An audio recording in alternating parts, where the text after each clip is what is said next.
Hello and welcome to the OK Takes podcast. I am Matt, and as always, I'm joined by my fellow capo, Edward. As of 10:20 p.m. West Coast time, we are headed to the NLCS. Holy shit, a wild game. Chaos, just pure chaos. Once again, just like last week after the wildcard game, you're getting full dumb brain Matt. I don't know what Edward's brain how Edward's brain is doing, but I do not know how to think. I do not know how to speak. So you're just going to get 25 minutes of straight gibberish from one half of the podcast. Yeah, you're getting the Edward that's tired, but is not going to be able to go to sleep tonight. So like he won't be able to, he knows he's exhausted and he knows he wants to go to sleep, but he won't be able to because he's running on a baseball high. And it's just going to be pure nonsense. My brain is like peak John Belushi right now. Little Animal House. Yeah, it is peak, just bouncing off the walls. Doesn't know what to do with all the cocaine that just has been insufflated. All right, so we're gonna start from the beginning of the day and then end where the win is. So beginning of the day, how are you feeling? Woke up this morning, got some breakfast. I texted you, took my mind off of things for a little bit. Was ultimately feeling good, but obviously I still had some nerves because it's game 5 with win or go home. I'm going to be nervous whether I think we're going to win or not. So I was feeling okay. That's the word I would use. Just okay. Yeah, I should have took that move because for the first time in my life, this is not a joke. This is not just saying things just for the sake of the podcast. I had a back spasm. Did you actually? I was walking out of CVS, took one step off the sidewalk on the way to my car. Boom. I locked up and have never been the same for the entire day. Or oh my God. The rest of my life. Wow. What did it feel like? Like stabbing. It sounds general, but just stabbing pains. Dang. It felt like crazy. One side of my spine, it was like my spine wanted to go into like a 90-degree angle. Dang. So that was my day. But yeah, that's literally how stressed it made me. And to add more of like to where it made me realize like, holy shit, okay, this might be a little obsessive and this might not be healthy is for a biopsychology class I'm taking right now. It started to go over about the amygdala and the different responses to stress. And it was like increasing heart rate, lack of sleep, just everything over and over, not being able to have not being able to settle, always constantly moving around and feeling anxious. It's like, okay, yeah, this might be a little unhealthy, but it's okay because that's what playoff baseball means. Absolutely. If playoff baseball doesn't check off all the boxes that stress will list in a biopsychology book, then you're not really experiencing it. Yeah, you're not truly invested. Mm-hmm, mm-hmm. And then so let's go to the decision to start Corey Knebel over Julio. Oh man, yeah. At first I was anti. I was like, Dave Roberts is overthinking it. And then I was listening live on the ESPN radio app to Mason in Ireland, LA radio show, midday show. And they were kind of saying, well, it kind of forces the Giants to overthink it. They might have to stack lefties instead of stacking righties and then burn hitters. And then I was like, you know what? I bought in. Halfway through the day, I bought in. I was all in on starting with bullpen arms instead of Urias. Yeah, it was a very interesting cat and mouse game because part of me is like Dave Roberts is Charlie from Sunny in Philadelphia, where he has everything lined up on the conspiracy board, where everything's connected in his brain, and you see it and just this crazy ensemble. Or it was like Channing Tatum in 22 or 21 Jump Street, who just writes 4. Just all the fours. Yeah, just all the fours. So that's what it kind of felt like Dave Roberts was doing, where he was trying to outsmart himself, but also everybody on Earth and all the sciences involved on Earth. Yeah, I mean, it was like the galaxy brain meme where it starts as a normal brain and then it gets more and more and more just like, oh my goodness, this is the smart, like, you know, that's how I felt when Dave Roberts made that decision. He's going for the galaxy brain play. And to be honest, it kind of didn't matter. Okay, it's weird because I was right there with you where it was like, okay, didn't make sense at the gate. Then you listen to some other, because I'll be honest, I won't speak for you. I'll speak for myself. I'm kind of dumb. So seeing something that goes against everything I would do. I'm like, okay, why would you do that? And I was really was just not aware of all the other advantages that comes with playing the matchup game. And to be honest, the matchup game didn't really matter that much, I have to Yeah, say. the decision ended up not meaning anything. Like it really ended up not mattering at all. Mhm. It was just I mean, I thought it just set us up for a very strange game because we have two of our relievers. See, what I thought was going to happen is, and this is, and just right here, we're kind of move on to the actual game, but it's like, okay, so Knable is going to go 2 innings. Because why would we, if we were putting Knable in that situation, why would we burn two relievers before getting to our starter? Yeah, I definitely thought Knable would probably go 2. And then when I saw him either, as we talked about, spiking it or throwing it right down the middle, I was like, yeah, he may not get out of the first inning. And then luckily he threw a filthy curve to Crawford, I believe, and got out of the inning. So it was nice. But I definitely was like Knable for 2, Julio for innings 3 through 7. Yeah. And so almost all the way there. Almost. Yeah. Almost got Almost that. all the way. All right. So for actual game, or now that we're in game talk, where do you want to start? I mean, just the fact that it was one of those games where it was like the starting pitching, by the time the starting pitching was done, the game hadn't really started, if that makes like the game started in the 8th inning, is what I'm trying to say. It Yeah. was 1-1 going into the 8th inning. It felt like clean slate. Okay, it's a battle of the closers, battle of the bullpens now. And just the whole game, it was like pitching, pitching, pitching, and it was just miserable to watch at some points. Like, because the Dodgers offense was feeble for the first 5-6 innings. It was Mookie Betts and the entire Dodgers offense. Everybody else. Yeah. Because Mookie had 4 hits. He was smashing singles all over the place. And nobody was able to do anything that came up after him. Like Seager, thank God Seager had the nice poke that that scored Mookie that gave us our first run. And I believe it was the 6th inning. But God, Trey was a bum.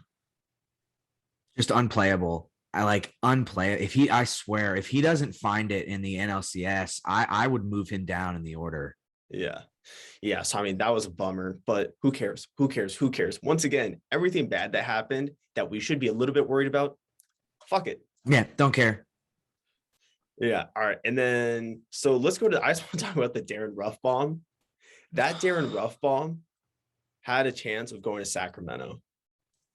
I saw that coming from a mile away because he was scorching every ball he hit. Like his first fly out was like 109 miles an hour off the bat, right to the wall in Triples Alley. And then he had a fly out right before that was like 97 miles an hour. That was really deep too. So I was like, yeah, he's going to get a hold of one here. Mm-hmm. That was such a bomb.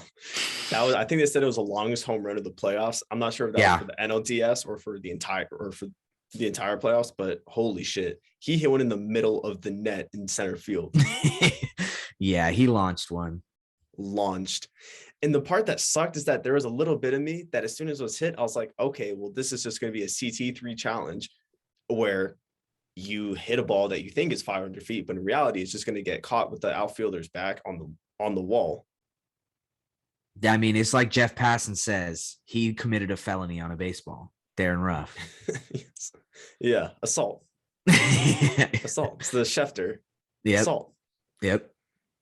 Oh my God. So, I mean, you do bring a good point where it's like, yeah, there really wasn't much going on besides a really good pitcher's duel. And it just has to be said, fuck you, Logan Webb. All right. You know, in the words of Cody Bellinger, he shoved it up our butts once again. Yeah. I mean, I'm sick. I don't know about you. I'm sick of Logan Webb. I don't want to ever see him pitch ever again. Mm-hmm. And like, here's the thing. When it comes to the Giants, I have full belief that they're going to win like 72 games next year. And they were just complete frauds this year. But like, man, Logan Webb pitched his ass off. And he's probably going to do it again next year. He looked really good. Yeah. Courtesy of MLB stats, he is the youngest pitcher to go 7+ innings, allowing 1 run or less in a winner-take-all game since Noah Syndergaard. I mean, Wow. Just a dog. He's the youngest pitcher to go 7+ innings pitch with 1 run or less in back-to-back postseason starts. since 2008. I mean, he dogged us. I mean, like Cody said, he shoved it up our butts. Now, not shaming, I have not experienced the joys or the pains of anal, but I feel like it kind of would be similar to what Logan Webb did to us. Yeah, it's got to be, right? Yeah. I think Cody hit the nail on the head with that one. Mhm. A true poet. Yeah. Edgar Allan Poe wishes. Mhm. Yeah. Oh my God. Oh my God. Because he was so, I mean, pretty much the fears that we had after game one came true. I mean, let's be honest, that's just, they were able to sneak one, but he was pretty close to just going and throwing another shutout. And I would say the most ironic part of it, and I tweeted out after, so the first two hitters of the game that he faced, so it was Mookie, then Corey Seager. Mookie had one of his 4 singles of the night to lead off the game, and Seager smacked the ball. And I was like, okay, well, he's looking very hittable. And then Trey Turner grounded into a double play. I immediately, when I saw your tweet, I was like, you're bold for that. I needed something to hang on to. I guess like it just, I was like, okay, well, that was it. I guess we're finally gonna get to shellacking. And I mean, look, we didn't shellac him, but we took more pitches this time. He ended up with like 108, I think, when he left the game. So like last time he was at like 80 pitches through 7 innings scoreless, and he was fanning us. Whereas tonight we were a little more patient. We saw more pitches. We wore him out. And even though that didn't translate to 4 or 5 runs, they had a way better approach against him this time. Mm-hmm. It's this classic thing with baseball where you could suck, but just take more time to suck. Yeah, exactly. Take longer to suck, and you might find a way to win. Yeah. Yeah. Okay. And then we have to go down to the fast forward, because there was, like we said, a pitcher's duel. There's not much that happens. There's little moments here and there, but everything, like you said, the game started in the 8th inning. Yeah, it really did. It really started in that 8th inning where did Kenley put? Yeah, Kenley came in and just shoved in the top of the 8th. Shoved. I mean, if there was any truth in, I mean, there were so many different moments where it felt like poetic justice because of the Darren Ruff check, or excuse me, Wilmer Flores check swing, call back to Darren Ruff. We'll get into that. But this was like the first moment where it felt like poetic justice, because who remembers, and we've said it's pretty much ad nauseum at this point, but what happened with Kenley back in July? Awful 3-stretch save. He got dicked on by the Giants, shoved it up his butt, and he looked awful. And he was phenomenal this entire series. Yeah, and I mean, he has been really, really freaking good all season long. Like you said, if it wasn't for a 3-game stretch that happened to come in 1 week, we would be looking at Kenley as having one of, if not the best years of his career. Mm-hmm. Easy. And he is credited with the win tonight. Yeah, that's awesome. I'm so glad he gets the win. It's official. Once the season's over, Kenley jersey time for this guy. Oh, yeah. Kenley jersey? Yeah. Oh, man. That's awesome. I love it. Look, I love that man so much. It's been a while, pretty much since they traded away Alex Verdugo, that I've had a legitimate favorite player. That is that guy for me, because he's pretty much the entire idea of life. That, look, you could have a couple little fuck ups, but there's no such thing as not turning it around. Exactly. I mean, just a classic example of a guy falling on his face, then picking himself back up. And when you start, like, after picking himself up, usually if you do good enough, people will forget when you fell on your face in the first place. Yeah, I mean, Kenley's just the true definition of a fighter. Like, he just is a warrior. He's had gone through slumps. He's gone through health problems. He's had down years, and he just gets up every time and fights back. And to see him thriving now and pitching with just like, I don't even know. He's pitching angry. I don't even really know how to describe. He just was dialed in right now. It's just amazing to see. Mm-hmm. And it looks like it was that shift of his entrance song going from California Love to Ain't Nothing But a Gangsta Party. Yeah, but California Love was so iconic, though. But we don't get angry, Kenley, if he sticks with California Love. True. It's like how Cody needs to switch back to Hotel California. Mm-hmm. Exactly. You get the angry. I mean, that's pissed off Pac. That's Pac when he's like in the music video, he shoots an imitation of Biggie. Yeah, yeah. Angry Kenley definitely needs the walk-up song change. Yeah, there was much needed and it paid off. It paid off. Yeah. And like God, the 1-2 punch of him and Trinan have been so elite this series. They didn't even give up a single run. Yeah, I mean, Trinan's stuff is insane. Kenley's stuff is really clicking right now. If the Dodgers have a lead going into the 8th inning, it's almost game over from there. It feels like it. It feels like it. And that's why we're winning these games. And of course, it'll get lost throughout all the madness, but that 1-2 punch deserves to be in history. I mean, with what they've done so far, and who knows what might happen in the NLCS and the World Series, and hopefully, so we know for sure NLCS, and then hopefully the World Series, where everything that we saw from NLDS could get forgotten. Mm-hmm. And just like how Cody's 2021 regular season has been forgotten, same thing can kind of happen for all the good that's occurred with Trinan and Jansen. So who fucking knows? But yeah, I mean, so far this was incredible. We should at least remember this if next time in, like, I don't know, let's call it February 22nd of 2022, when somebody says the name Kenley Jansen, that's what you should remember is this series. Yeah, absolutely. This won't be forgotten, especially if something more special than this happens this October. We will not forget Kenley's Giants series. Mm-hmm. Yeah, it was awesome. Awesome. All right. And then let's talk top of the 9th. Yeah. So, I mean, JT steps up and gets drilled by 100-mile-an-hour pitch. And I'm like, okay. Thank God. Because he's not. Yeah. I'm like, I would rather have him get hit by a pitch than have to stand up there and try and get a hit himself. It was like the kid in the Bad News Bears. Exactly. And then Will Smith. Will Smith was before Justin. Who was after Will Justin? Smith got out. So Will Smith got out. Following Justin was because Will Smith led off the inning, and then after Justin was Belly, right? Oh no, Lux. No, yeah, because Turner was on second when Bellinger came through. So yeah, Lux comes in, gets a hit. Bellinger comes in, man, and delivers. And all of his 2021 regular season, like I did he play this year? Like, it's all wiped away now. He never played in 2021 until October, for me at least. We had the Men in Black just zap. Yep, the memory eraser. I don't know anything that happened before October 14th at 9:30 p.m. Yeah, no idea. Yeah. Well, because that's just what happens in the playoffs. You come up big and everybody forget. Cody Bellinger has had an amazing playoffs. We saw what he did in game 4, and we saw what Lux did in game 4 as well. So all the past of, like, for Lux example, we were talking about that, the label of the bust. Fuck it. And then we have Cody's awful 2021 season, where I was like rallying for him, but I still wanted to be put in the minor leagues because he was talking about unplayable. Like, yeah, that was unplayable, but he gets the last laugh. So all of that gets forgotten.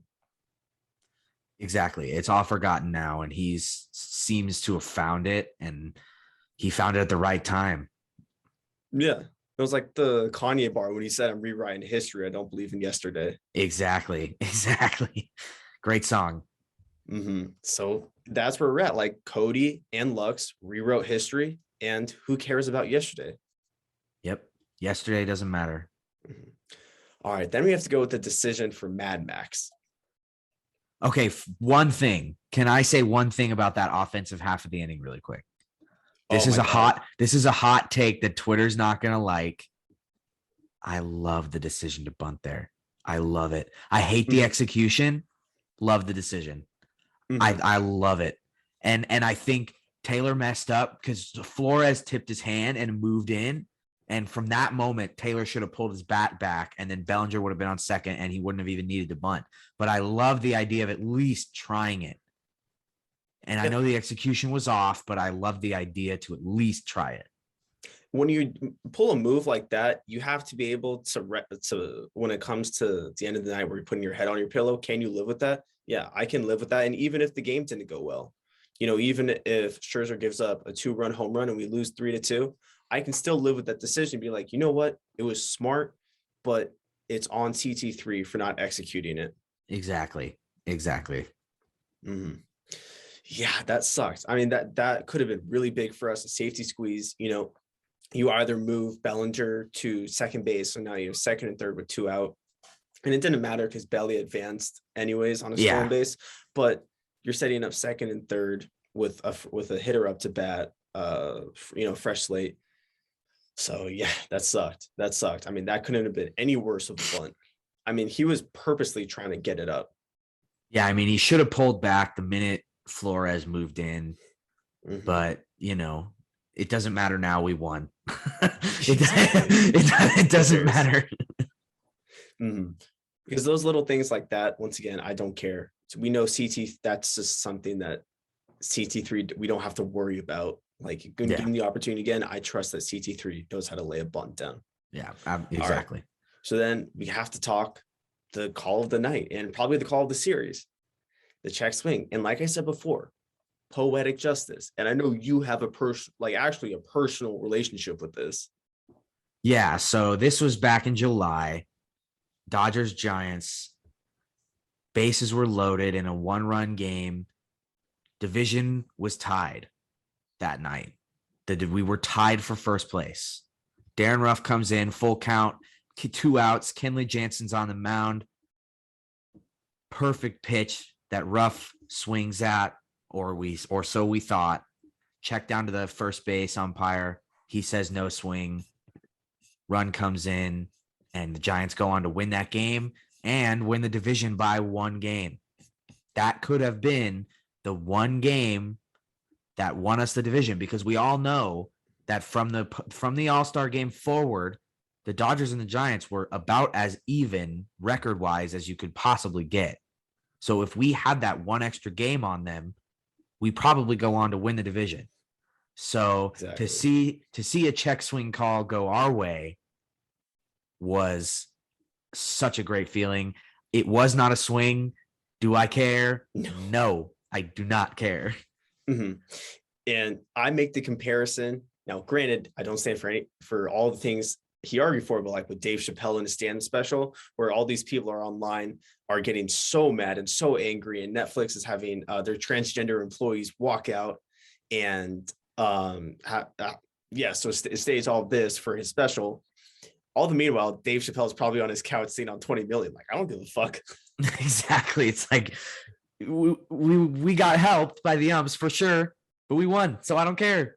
And we're in the NLCS and they're not, so who cares?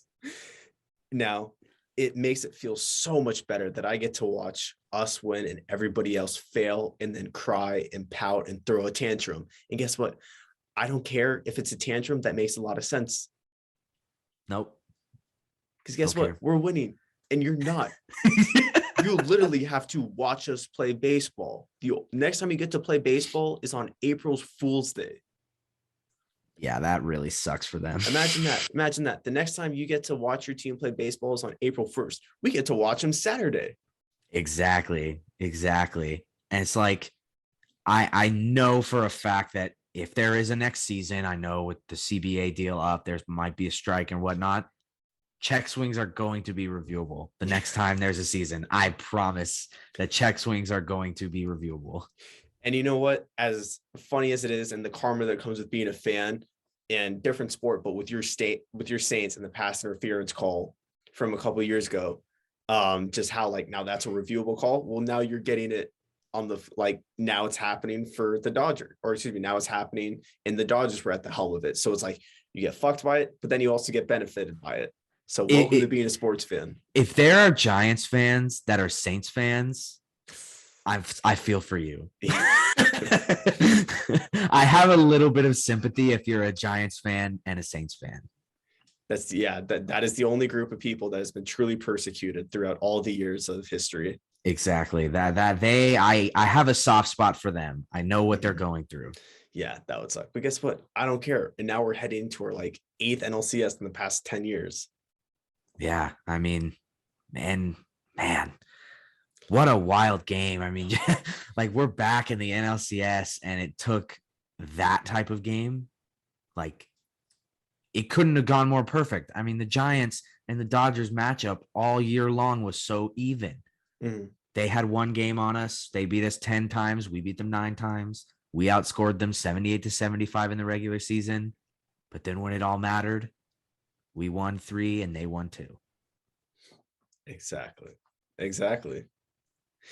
And we get to play more baseball. That's honestly the best part is that we get to play more baseball. And as far as the Giants Dodgers rivalry go, there wasn't any bashing moments. Like there wasn't any cracking skulls that like happened.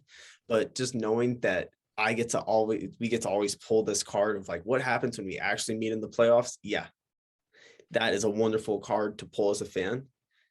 And it would have been nice if we got somebody getting 95 in the ear hole, but that's okay. Yeah, we can live without it Yeah, for we can now. live without it because we literally get to watch our team play on Saturday and you have to wait till April 1st. I don't know. I think I need a little more time to decompress. The fact that they expect me to watch another full 9 innings of baseball Saturday is a little cruel. I need some time to decompress. Yeah, I mean, we actually every Dodger fan should have a day off from work tomorrow. Oh yeah, you should be exempt from work if you're a Dodger fan, Mhm. no matter where you are.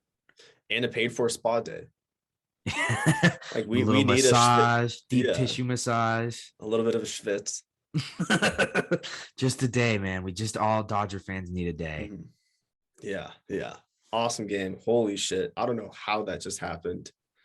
This whole night has been a blur. We started recording at 10:20, like 10:20, and now it's 10:46. Holy shit. I have no idea where time went.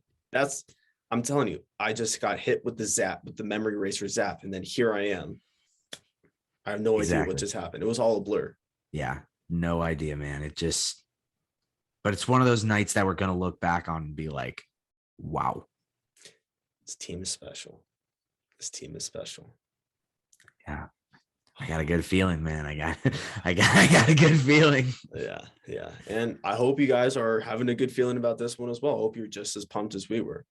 So thank you so much for tuning into this episode of OK Takes. If you would like to follow myself on Instagram and Twitter, you can find me at Matt120. If you'd like to follow Edward on his Instagram and Twitter, you can find him at Edward_Vento. But if you'd like to follow us on our social media and just have no care what we have to say, and you just want to look at the OK Takes Pod, then you can find us on Instagram, Twitter, and TikTok at OK Takes Pod. That is OKAY Takes Pod. OKAY Takes Pod. Takes 2 seconds and will help us tremendously. So thank you so much for tuning in and have a wonderful day.